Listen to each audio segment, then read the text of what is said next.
मधुर opticians. नवीन प्रकारच्या latest फॅशनच्या चष्म्याच्या frames आणि ब्रँडेड गॉगल्स. आमचा पत्ता मधुर ऑप्टिशियन्स, अशोकनगर रोड.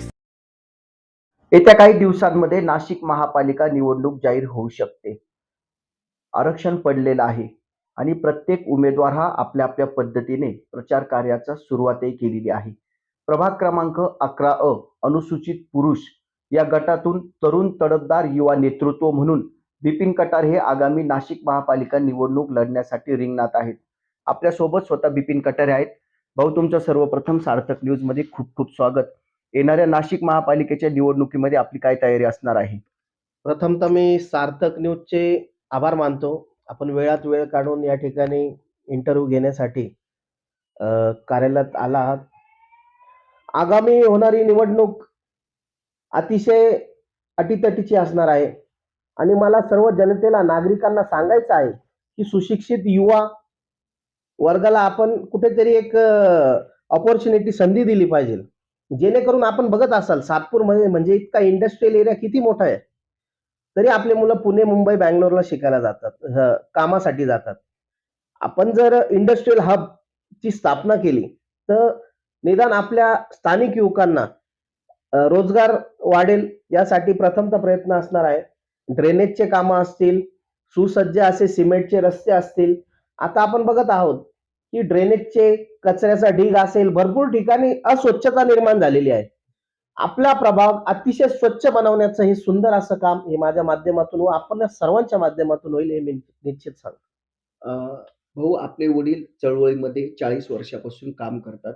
वडिलांचा थोडासा परिचय आणि त्यानंतर तुम्ही पक्षाकडे झालेले आकर्षित, याबद्दल काय सांगाल? माझे वडील माननीय अण्णासाहेब कटारे हे आंबेडकरी चळवळीत सर्व समाज घटकांना घेऊन जोमाने संपूर्ण महाराष्ट्रात वाटचाल करीत आहेत. आज ते पक्षाचे राष्ट्रीय अध्यक्ष आहेत. संपूर्ण महाराष्ट्रात प्रत्येक भागात राष्ट्रीय रिपब्लिकन पक्षाचं चळवळीचं जाळं हे सर्व समाज घटकांना घेऊन स्थापित झालेलं आहे. त्यांच्याच प्रेरणेने मी मुवमेंटमध्ये भरपूर दिवसापासून युवक आघाडी देखील महाराष्ट्रात भक्कमपणे चालवित आहे. त्यामुळे प्रशासनाला पत्र देणं असेल, कुठल्याही प्रकारचं प्रशासनाशी वार्तालाप करणं असेल, म्हणजे प्रभागातील ज्या समस्या असतील त्या मी निश्चितपणे सोडवण्याच्या या माध्यमातून देखील काम करणार आहे. पक्षाच्या माध्यमातून अनेक वेळा तुम्ही अधिकाऱ्यांना भेटले असाल. तिथल्या समस्या सोडवण्यासाठी पक्षाचा तुम्ही कसा उपयोग कराल? नक्कीच. पक्षाच्या माध्यमातून मी अनेक वेळा आपले जिल्हाधिकारी असतील, सातपूरचे विभागीय अधिकारी असतील, म्हणजे प्रत्येक गोष्टींसाठी, प्रत्येक मुद्द्यांसाठी मी वारंवार भेटत गेलेलो आहे. आपलं शिष्टमंडळ घेऊन भेटत गेलेलो आहे आणि एक बोलण्याची शैली असेल, त्यानंतर तुमचं जे काम आहे हे तडीस नेण्यासाठी आपण कसं निवेदन तयार केलं पाहिजे, नेमकं अधिकाऱ्यांशी कोणत्या याच्यात आपण वार्ता केली पाहिजे, यासाठी मोठा प्रयत्न केलेला आहे आणि नक्कीच असे कामं अधिकाऱ्यांच्या लेवलवरती आणि आपल्या खालच्या लेवलवरती ते पार पडलेले आहे. सातपूर अंबड MIDCचा विकास होणं अपेक्षित होतं, मात्र तसा झालेला नाहीये. अनेक लोक इंजिनियर होतात, तुम्ही ज्याप्रमाणे सांगितलं, आणि ते बाहेर नोकरीला जात आहेत. तर आपल्या प्रभागामध्येच सातपूर MIDC आहे, त्याचा उपयोग कसा होईल? मी सुरुवातीला सांगितलं सर की we want industrial hub, because म्हणजे आपल्याला इंडस्ट्रियल हब का पाहिजे की आपले मुले जसे बाहेर शिकायला जातात किंवा नोकरीसाठी जातात, जर आपला एक इंडस्ट्रियल झोन इतका मजबूत असेल, आपण इंडस्ट्रियल लोकांशी चर्चा करणार आहोत, रोजगार निर्मितीसाठी चर्चा करणार आहोत.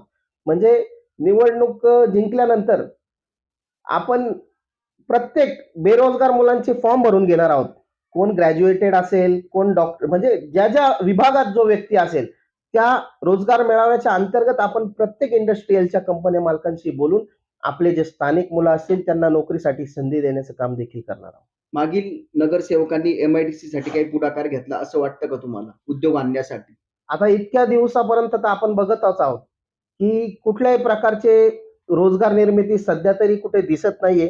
तरी मी तर माझंच बोलेल, कारण कसं आहे, माझा आणि अण्णासाहेबांचा एक संपूर्ण महाराष्ट्रात अशी ओळख आहे की कुठल्याच नेत्यावर टीका, कुठल्याच कार्यकर्त्यावर टिप्पणी न करता आमच्या कामाला आम्ही प्राधान्य देतो. ते टीका टिप्पणी नाही ना, त्यांनी खऱ्या अर्थाने प्रयत्न केले का, तो विषय आहे. टीका टिप्पणीचा विषय अजून नाही. तर मला कुठल्या प्रकारचे रोजगार निर्मितीचे प्रयत्न आपल्या प्रभागात होताना दिसत नाही. त्यामुळेच मी प्रथमतः तो रोजगाराचा मुद्दा घेतलेला आहे.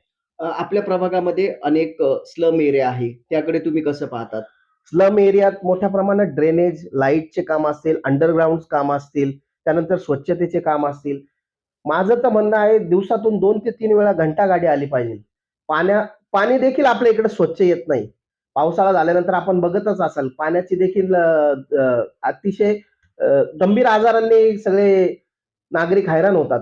त्यामुळे पाण्याचं फिल्ट्रेशन असेल, पाण्यासाठी काय व्यवस्था करता येईल? कंटिन्यू लोकांना पाणी, त्यानंतर रस्ता, या गोष्टी म्हणजे सोप्या गोष्टी आहेत, पण प्रत्येक जनतेपर्यंत ही गोष्ट पोहोचण्यासाठी आपण काम करणार आहोत. स्लम एरियामध्ये शिक्षणाचा पण प्रश्न आहे, त्याकडे तुम्ही कसं पाहतात?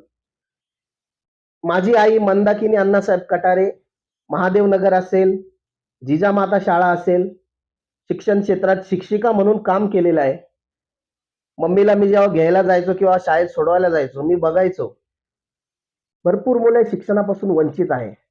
परंतु नक्कीच जर आपण हे जे शिक्षण क्षेत्रातल्या महापालिकेच्या शाळा जर डिजिटल करू शकलो, म्हणजे मुलांना नवीन उपक्रमाची आवड जर निर्माण केली, तर नक्कीच विद्यार्थ्यांचा ओघ वाढेल आणि शाळा अतिशय सुसज्ज असल्याशिवाय राहणार नाही. तुमच्याच प्रभागामध्ये ESI सारखं हॉस्पिटल आहे, त्याचा किती नागरिकांना उपयोग होतो? खरं बघायला गेलं तर ESI हॉस्पिटल सारखं सुसज्ज हॉस्पिटल आता आपल्याला गरज आहे. कारण आपण बघत आहात त्या ठिकाणी एक्स-रे मशीनचं काम नाहीये. त्यानंतर कुठेही रिपोर्ट करायचे असेल तर बाहेर जावं लागतं. आपल्याला असा एक सुसज्ज दवाखाना हवा आहे की एकाच दवाखान्यात सर्व सिस्टीम, तुमचे एक्स-रे मशीन असतील, ब्लड चेकिंग मशीन असतील, जे जे रिपोर्ट्स असतील ते एका ठिकाणी झाले पाहिजे आणि गोरगरीब जनतेला तो फायदा झाला पाहिजे. यासाठीच आपण बघतच आहोत प्रभागात किती मोठे मोठे दवाखाने झाले, परंतु गोरगरिबांचं SI आणि महापालिकेचे दवाखाने, हे दवाखाने जर आपण या ठिकाणी या सुविधा देऊ शकलो तर नक्कीच आपले गोरगरीब जनता देखील या ठिकाणी दवाखान्यांचा लाभ घेऊ शकते. भाऊ, आपण एकीकडे म्हणतो उद्योग हब झाला पाहिजे, मात्र वाहतुकीचा प्रश्न असेल, कंटेनरचा प्रश्न असेल, यावर काय तोडगा आहे तुमच्याकडे? आता मी सध्या बघतच आहे की पपाया नर्सरी असेल, या रस्त्यात कंटिन्यू मोठे मोठे कंटेनर उभे आहे आणि मोठ्या प्रमाणात अपघात देखील झालेले आहे. तरी मी जे कंटेनर मालक असतील, कोणी असतील, सगळ्यांना विनंती करतो की कृपया आपल्याला दिलेल्या पार्किंगवर आपण ते कंटेनर पार्क करावे. कारण कोणीही जीव मुठीत घेऊन आपला जीव गमवित आहे आणि भरपूर घटना घडलेल्या आहे. मी त्यांना विनंती करतो की आपण आपले जे कंटेनर लवकरात लवकर हटवावे, नाही तर आम्ही निवेदनाच्या देखील दिशेने वाटचाल करू. भाऊ, आपण तरुण आहात, प्रभागाच्या कोणत्या समस्या सोडवण्यासाठी आपण पुढाकार घेतलेला आहे? सर्वात प्रथम माझ्या तुम्ही पत्रकात बघाल, संपूर्ण नाशिकमध्ये अतिशय मोठ्या प्रमाणात नाट्यगृह आहेत. जसं कालिदास असेल, परशुराम सायखेडकर असेल. सातपूरमध्ये, पूर्ण सातपूर प्रभागात आपल्याला समजा कुठलाही एक कार्यक्रम घ्यायचा असेल, शैक्षणिक असेल, राजकीय असेल, कुठल्याही क्षेत्रातला असेल, आपल्याकडे एक सुसज्ज असं नाट्यगृह नाहीये किंवा असा हॉल नाहीये. आपण त्यासाठी प्रामुख्याने प्रयत्न करणार आहोत. त्याच्यानंतर मलनिसारण केंद्र, म्हणजे आपल्या ड्रेनेजच्या लाईन ना कंटिन्यू लीक होत असतात सगळीकडे. मी त्याचा अभ्यास केलेला आहे.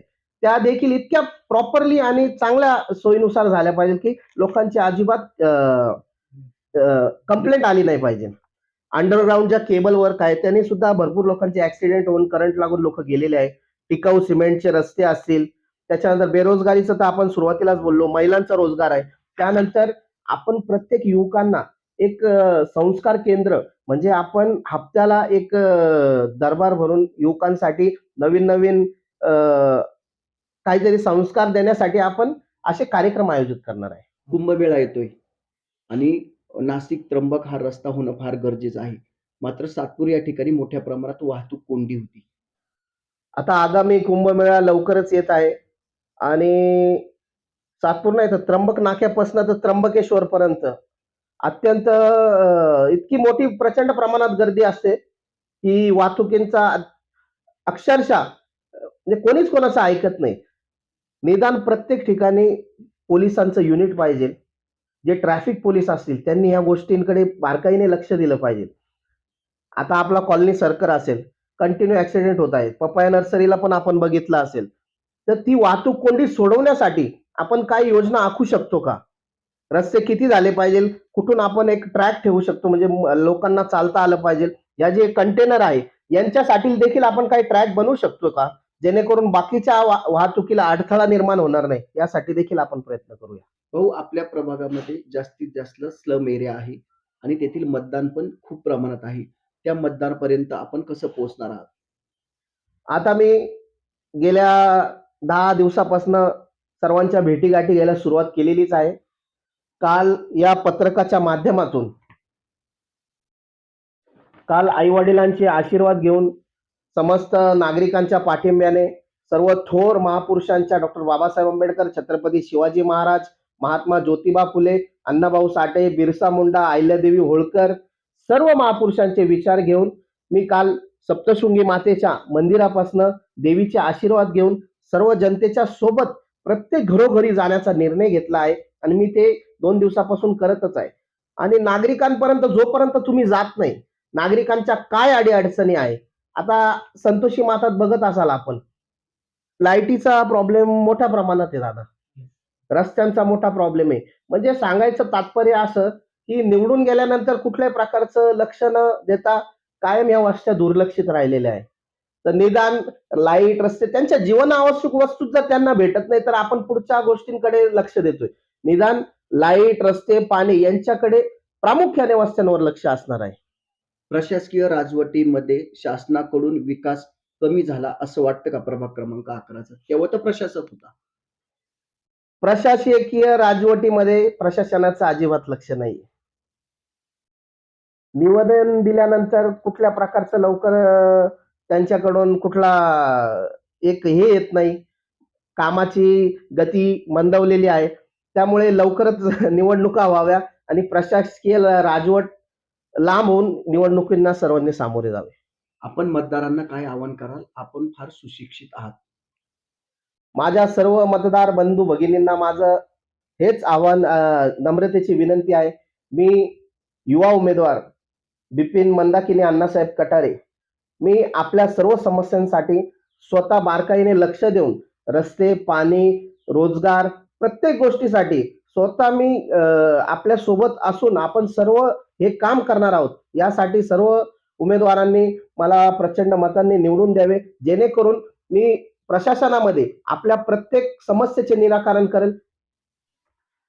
हे होते बिपिन कटारे. प्रभागातील समस्या सोडवण्यासाठी सर्व मतदारांनी बिपिन कटारे यांच्या पाठीशी उभे राहिले तर प्रभागाचा सर्वांगीण विकास ते करतील असं त्यांचं म्हणणं आहे. सार्थक न्यूज साठी मी योगेश घुगे, सातपूर, नाशिक. धन्यवाद.